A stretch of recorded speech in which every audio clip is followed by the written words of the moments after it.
see it. So we call that a blind eye.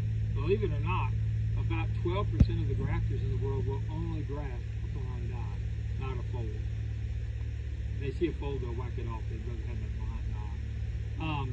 The success rate of them versus the success rate of me, I'm about 40% more successful than they are. Part of that is because to date, I have probably grafted between 12 and 18,000 camellias. That's, yeah. I did all these in one day that you see with the cups on, with the exception of those last 6. They're 82. And that meant I stayed on my knees for about 8 hours, about 6 hours. Me doing this like I'm doing is a little better from the aspect that usually I have a person doing the scions, another person doing the cups, and then a guy hauling sand, and then me doing the grafts. And I can move fairly rapid with that. The problem with it is I can move fairly rapid with that. I need to slow down and get off my knees so that I can do this longer. But anyway, this is a sign. Due to the fact that I've had this cut for more than 20 minutes now, I'm going to whack just a fraction of it off to green up that stem a little. We don't need these leaves. They'll interfere with the cups and they'll also interfere with the growth. It's not necessary. What about those buds? We want the buds. Those are the folds. Those are the new branches, the new limbs coming out. And I'm going to leave this one even. If I were going to graft this, I may have gone up to here and cut this off here and cut through on this side and cut through on this side and let that bud grow into the graft, into the cambium. Most of you know what cambium is. Cambium is the green stuff where all the fluids go up and down. No, I'm going to be on my knees. You already got one? Okay. Got one? So, what I'm going to do, look,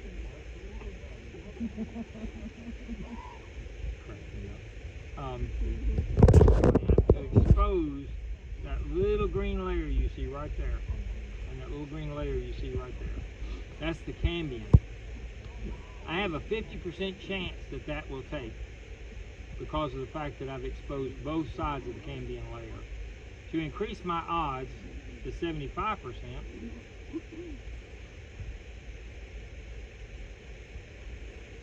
I'm going to cut down the other side. I want to leave a thin layer of brown on this side and a thin layer of brown on this side. That makes sure that all the fluid has to go up that side or this side. It doesn't have to go in the middle in here. Can I see how that holds up? Come on. Or just hold it up so I can see it. Oh, okay. I like to go about an inch up. I think it's pretty good to be an inch, inch and a quarter. And you'll see why when I put it in the ground in a few minutes. And that's pretty much it. It's prepared. If you were to slice this off, I'd whack it and do it again. And trust me, I screw up enough. Trust me. I don't care how good you are, you'll screw up. Oh yeah. Well, if we grew it from a cutting, if I grew this from a cutting, which is a cutting, it would take me up to 4 to 7 years before I'd ever see a blend. In my situation, 3. But in everyone else's situation, probably 4 to 7. Well, it's knowing what I'm doing a little bit, the fertilizer we use, forcing things to happen. If I see a bud come on it, I want it to grow, I pick it off. I want it to go on and grow. So I kind of go out of its way to force it to do things I want it to do. I cut all my scions at an angle. Is it right or wrong? I don't know. It's the way I do it. By the way, these are the best snips if you ever get them. You can order them on Amazon, but nobody carries them locally. Jimmy has a pair that's on his cart that's 7 years old and he's never sharpened it. What are they called? They're a Korean snip. They're here. It's like those yellow ones that we got from Del Prince at one of the ARS. They run about Everybody $25. take a picture. $25 Hang a on, everybody box. gotta have a picture. Every time they come up with 30 or 40 of them, I give them out at the club. See if you remember the Camellia Club, you might get one. So, I've been using them for 2 years. They still longer than that. You can't wear them. I can come out of 4 years. They're great. All right, so here I go. I've got this one ready. I write on any one that I don't know what it is by the leaf. I write on it like blush, tomorrow's variegated. So first thing I did before I did anything, after I gathered the scions, I put them in a cold spot or cool spot in my truck. And by the way, if any of y'all get cold, my truck has electric blankets. You can plug them in. $77,000. It should have come with a blow. But anyway, that's another story. The first person who got to ride in that other than me was Jim Miller. We went to go get daylilies, didn't we, Jim? Yep. And then we turned around the following week and went and got more daylilies. And then we went and turned around and I went and got camellias. After I've got this ready and I've got it listed on here, like this is number 219, and I've got blush, tomorrow's variegated. We are going to do 4 of them, so I put 4 down. I made 4 cups so that I know that a cup has a scion has a cup. So that kind of keeps us all balanced. Again, I'm going to make the cut down the stem. I have a very sharp knife, and I'm telling you now, guys, you can go buy a $500,000 budding knife, or you can go buy a $2.99 knife from Northern Tools. You're going to be much happier with the $2.99 knife, even though I have the really expensive knives. Because if I break this, I don't give a damn. If I break the other one, I really get ugly. But these are really sharp and they hold their knife. I usually use them for 1 season and then I chunk them. Or give them to my nephews. All right, there's the scion. So you see I have a brown wood, I have brown wood. All right. This one's on this side. All right, so there you go. Now, they don't, as I said earlier, they don't need the leaves. For those of you who weren't here earlier, you notice that there's some variegation in the leaves. If the leaves are variegated, so will the plant be, the bloom be. This is the variegation right here. And we've identified through Dr. Scott in Notre Dame, he and I and quite a few others, Randolph Mathis and all, have been funding his projects to isolate the virus. We know of 12, and those 12 viruses are very devastating to the fruit industry and the tobacco industry. The virus will actually reduce production of a fruit tree by 40%. The tobacco, 60%. I don't give a damn if that goes. But the fruits I do, I happen to love peaches. And peaches are one of the biggest devastators. Them and plums both. Under peach trees, and because the virus has gotten into them and they can't get it out. So, but this is systemic.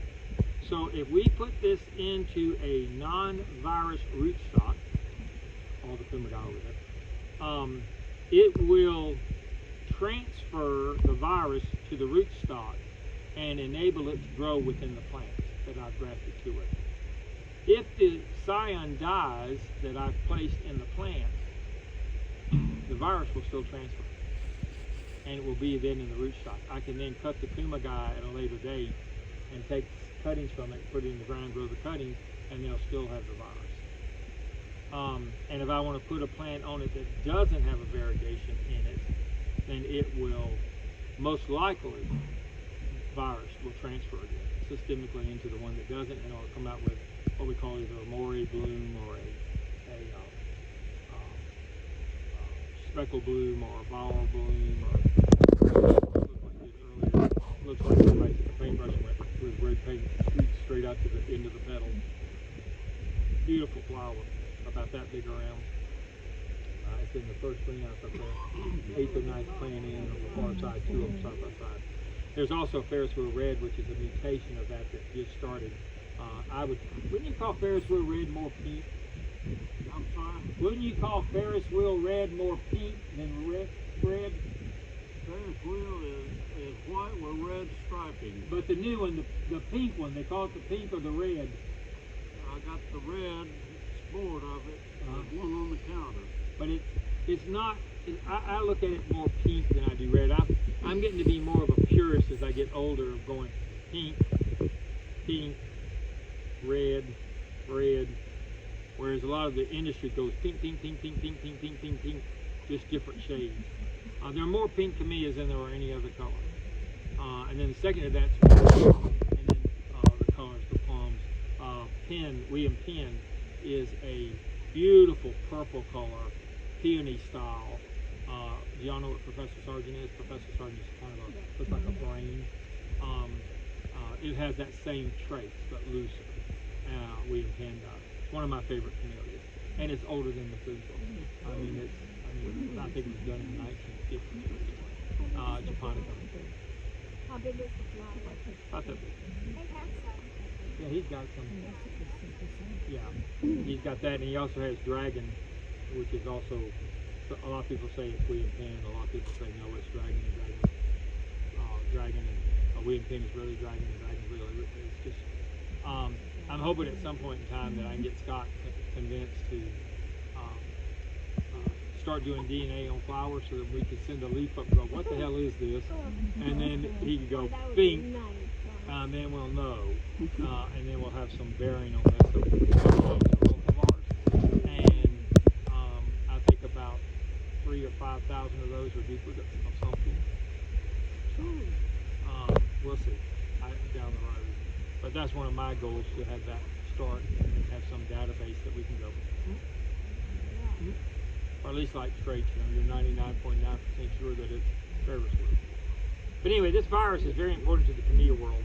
We want it because it changes flowers radically. It can be flat, open, semi-double to become a complete peony pool because of the virus. Not to mention that it's going to have beautiful structure to the flower and colors and all. And I'm a color kind of guy.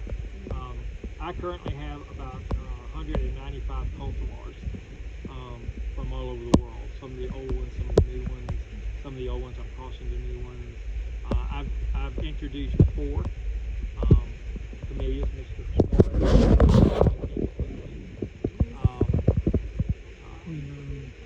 29, yeah, that might be right. They're ivory. He's done a bunch, so, especially the old. Oh no. But I just use Professor Sargent as an image so people can see. They usually know what the hell that one is. Even though I do have a Professor Sargent that I'll put up against anybody's big camellia. I've got a Professor Sargent that blooms consistently. That goes without here. Jib, it'll go right. Can you tell them what jib is? Jib is a fructose acid, gibberellic acid, and we reduce it down to 5%, usually with distilled water. Some people use alcohol. I buy it in a liquid form and then reduce it to 5%. If we have to buy it in powder form, then I have to doctor it all up to get it chemically correct. But I can do that too, so can Jim. But we use gibberellic acid. Inside of the bloom bud, beside it is that growth bud we're trying to save with the camellia. See right here, this bud? Let's say that, well, this is not good.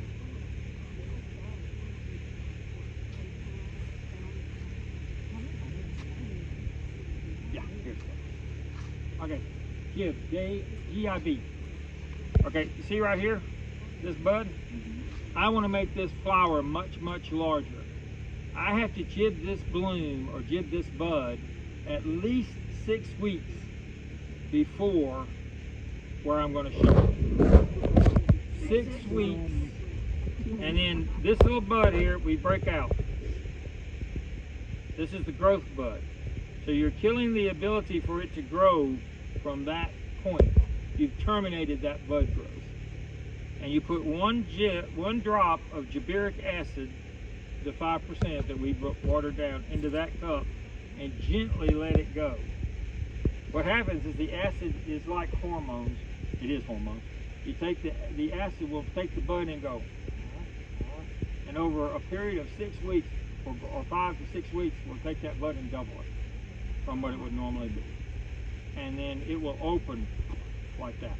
I mean, some flowers, they don't work well because they're loose peony forms, or they're loose singles, or they're loose doubles, formal doubles, and what happens is they go, because their petals, instead of being this big, are now this big, and they don't have the structure for them to hold that. Still beautiful. I mean, we love to see what happens. Inside Jim's greenhouses, you'll look and you'll see some of the petals, the blooms that are fixing to bloom, and don't pull them down to look. But if you see them, they're fixing to bloom, you'll see that the cup behind them is brown. That's been jibbed. that flower is waiting to open to chip. It's something. But I'm telling you, you can get a bud that big, and by the time it's ready to bloom is that big. A flower that would be this big is now this big. And is that legal to show? We actually do that. We encourage that. Can we do it on people? Taller? We don't really. Better looking? No, that's not required. No, that's still and I just went and got a couple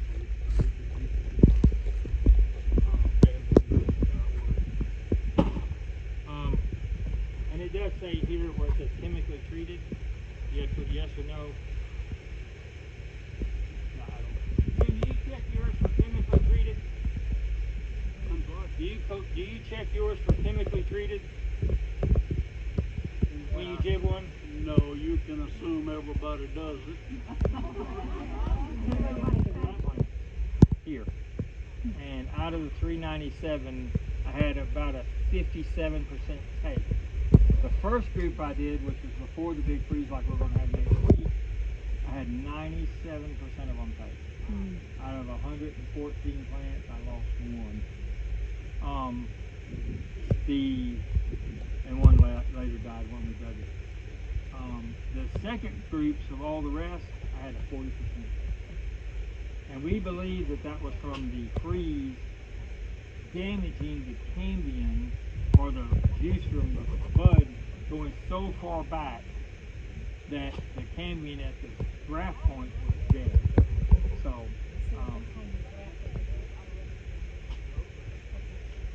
that's what we think. Oh yeah. A lot of Jim's introductions, a lot of times when we graft to understock, and what we're using here today is Kumagai. It's extremely fast growing. I mean, it should be related to kudzu. It literally can grow 4 feet a year. So think of it that you grew, those are 2 years old. That'll give you an idea. So it can easily get to 10 feet in 6 years. Easy. What would you call that thing? It's called Kumagai. No, but I mean, the way it's It's the shape of it. It's Kumagai. Oh. It's got its own little division. It's the Camellia World, ICS and ACS, the American Camellia Society, and the International Camellia Society, both say Kumagai is a single form because of the fact that it is no definition. Because it opens like a Professor Sargent with single flat petals. But going back to the mutations, or a sport, you can get a sport by 2 limbs crossing from 2 different camellias, rubbing, so therefore the cambium layers touch. Just enough to transfer enough juice to make it. Sports can do it on its own. We don't know why, somehow it happens. But a lot of the grafts will sport because they have a Kumagai stock with a Ferris wheel top. So down the road, the Ferris wheel can try to become less dominant and the Kumagai become more dominant, and then it will send something up the stem and go, hey, let's try this. Out comes the plant, a new bud, a whole different color from what you got. And on some of Jim's bushes, if you really look, you will see there's a pink bud and a white bud, or there's a red bud, a pink bud, or there's a striped bud and there's a plain solid pink bud. Those are all called sports or mutations, and they mutate into another variety. We would then take that.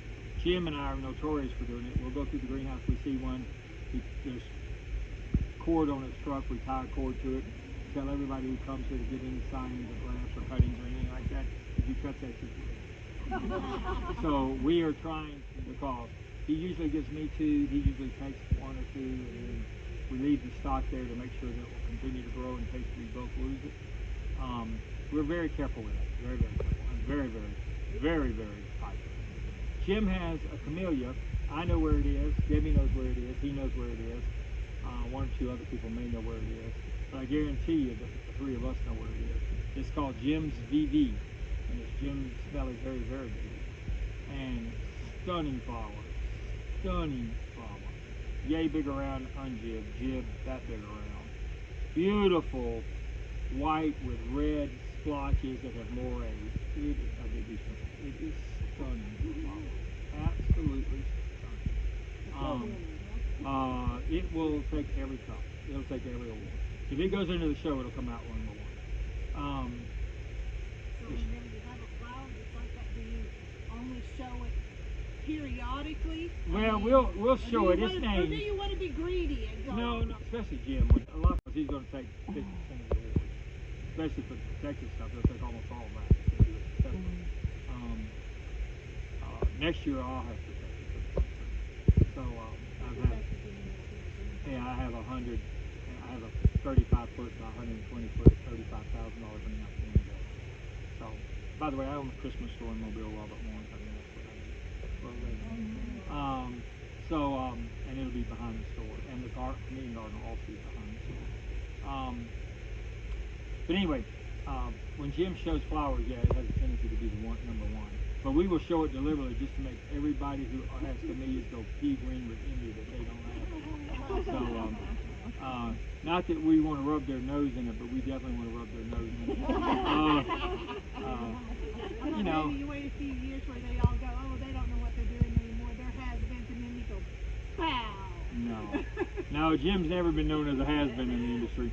I might have been, but he's not. Just to give you a little bit of my credentials so you know who I am, I'm the president of the regional Camellia Club, which covers 6 states, and will be president next year, and for 2 years, unless I get out of it. And then I'm a past board member, and I've just been nominated to be a permanent board member on the American Camellia Society and the ICSC. So, well, we were pictured on our industry magazine, Jim, myself, and a guy named Randolph Maphis. And Randolph is in Tallahassee, and Randolph was one of the executives with Publix. And his retirement package was just like $20 million.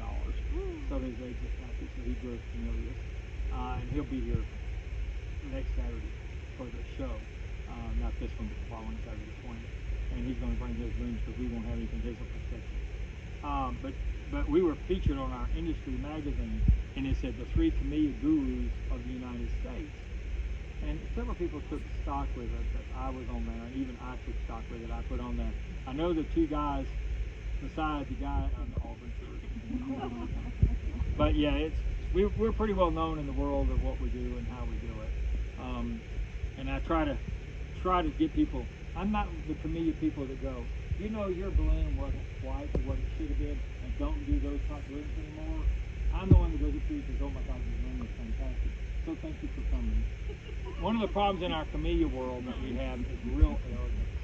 And we have a lot of people who think they have a lot and they know what they're doing. And unfortunately, like every other thing in the world, but I'm one of those people. I'll give you a prime example. One of the guys did not want to let a bloom go in, and he judged it. As a matter of fact, it was Jim's bloom on one of his seedlings, and he judged it with damage to the bloom and all that. And Jim told him, he said, you can't do that. That's not the way the rules are written. The rules are written that you have to interpret what the bloom would look like, how the bloom would be, the shape, so forth, so on a seedling. You can't get down there. He said, you don't know what you're talking about. So Jim said, well, let's go get the rule book and find out. So I carry the rule book with me. So I open the rule book up. Ding, ding, ding, ding, ding, seedlings. Seedlings are to be judged in accordance to what they may appear or appear to grow at some point down the future. So he looked and said, well, I didn't know that. And if I were you, I don't even do that. And but anyway, Jim has a new seedling that he's going to introduce. And I have one that's in the front house up there in the little green shade house. That's a little, what we call the prop house, that he's named after me, called Larry's Noel. I have a German Shepherd named Noel. And he named that one after me and the dog. I don't know why, but he did. The Yosensis, that's, well, down the years ago, they found in the 1970s in Asia a species variety of Yosensa. And the Yosensa is one of the first fragrance smells. And the problem with Yosensa is beautiful flower. grows long stems of little white flowers at the rules and them streams are most time white. But like it'll be that long and it'll be covered in them. Hundreds of them on that one little bitty stem. If you take the cup and you hold it up to the light, you can see that the light penetrates it. It gives it a little light, but a diffused type light, and that's what we want, is some type of diffused light. The old days, they used to put gallon jars on them, and they'd paint them with white paint, so it would kind of diffuse the light a little bit. I would love to do that, but you know how much gallon jars are? Glass gallon jars? That's just ridiculous. Yeah, these will cost me 60 cents. And I gotta eat a lot of it. The second thing it does is it protects the bloom from being knocked around or forced around or hit. Kind of easy to see that. So rainwater's fine. It doesn't hurt. It just keeps going to the ground down in the plant. Yeah, because we have root tone on them, or systemic root tones and stuff like that on them. Systemic growth pattern. If I'm going to take a cyan and I'm not going to graft it for 3 or 4, 5, 8, 9, 10, 20 days, I usually will put some type of root tone on them, liquid, and then put them in a bag and put them in a refrigerator to hold. No water.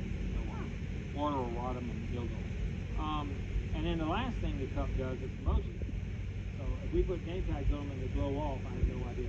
I can tell you right now, I have a grid of those plants.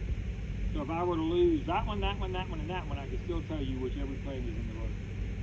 All I need is a stone to help me do it. All right, guys, let's go graft. Let's go. You want to see the graft? Do you? Where are y'all going? Where's the reservation? Is it Aunt Jenny? No, but let me do this right quick so y'all can see it. Y'all have seen that. I have one too. That's a Kumagai actual bloom. Okay. That's it over. That's the gray one. That's what we're grafting. I've already cut these off. I have a pair of electric loppers that I can whack these things off quickly. 1, 2, 3. Where's number 4? Well, you counted them all. Those two together right there by the hammer. By your No, root tone? this is Right in front of the hammer. yeah. There's one here and one here. Here. There it is, by the root tone. You got all these weeds I can't see. When you're doing this with a sharp knife, slow is good. When they're bigger, you can go faster because they're a lot harder to cut.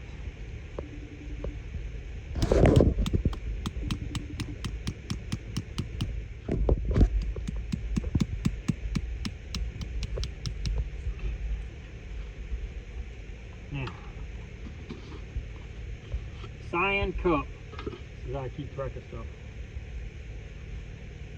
That's the root tone. We use a number 3.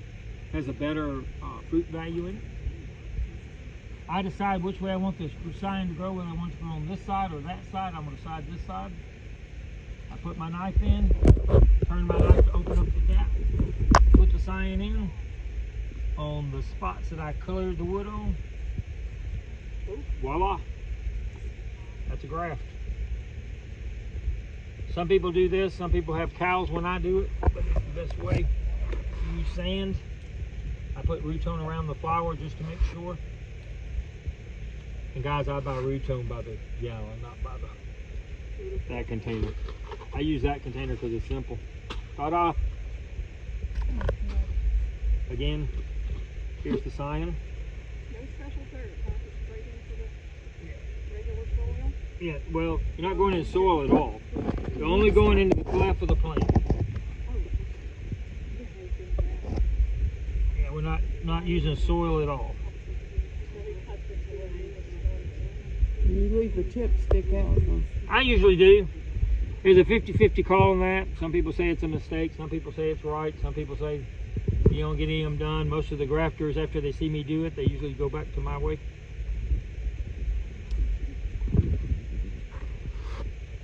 I try to get it semi-straight. It doesn't have to be straight to me. That again is, I would love for that to be a perfect world.